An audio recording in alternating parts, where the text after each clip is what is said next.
Another one I think that's worth talking about is there's a veterinary medical council that I was one of their presidents of, and I think that's something you really want to look into.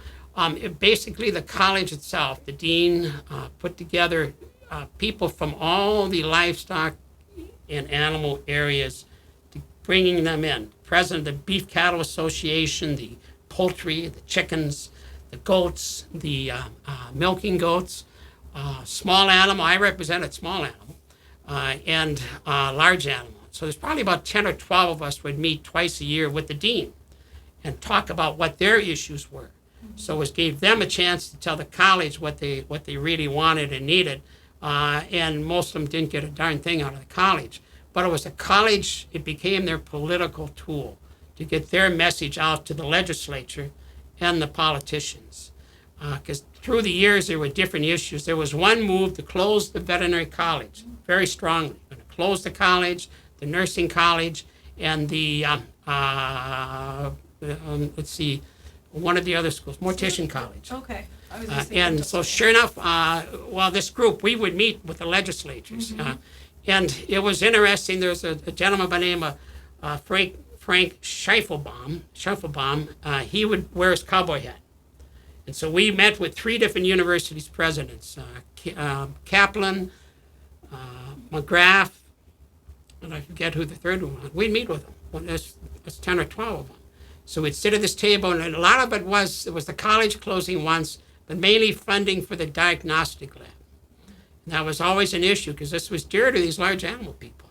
So we would literally sit at this table, and this Frank with this cowboy hat. You learn, you think you're a big shot, and you really learn what a little shot you are. So we'd be at this table, and he'd put his hat on the middle of the table there, and right away, whoever it was, whatever college president, we met with Rudy Perpich one time too, and I'll talk about that. Frank got all the attention. And Frank was not a real powerhouse. Frank was a laid back, I'm sorry, Mr. President, we need this organization.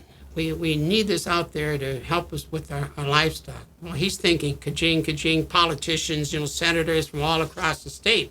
And so it was a powerful group that was successful in getting. We never got turned down eventually as far as the funding. College was probably saved, actually, and all the funding for the diagnostic group. So we were with 3 different university presidents, and one, Rudy Perpich. We met him for breakfast one time. So I remember all standing outside on Summit Avenue there. We see all and just waiting for that. And Rudy comes out and he says, "Guys, you got to come in here." He said, "Press sees 8 or 10 people out there. Assume it's a demonstration." So we went in and sat with Rudy and had breakfast. And again, Frank takes his hat off and puts it on the table there. And low, slow back, farm type talk. Rudy came around too, and I think that might have been to help build the diagnostic lab. So that was huge in that. So it was a group I was very proud to run at one time and be involved with, but just found out how insignificant. They could care less about this small animal veterinarian in the room, but made a lot of nice. I'm still a good friend with Frank, and a good experience. I think we did some good. Veterinary Medical Council. I even have some notes from that buried somewhere. Okay. And Peter Poss was involved with that. Peter with the turkeys. And I guess Peter would be the one that I can think of. Peter chaired that.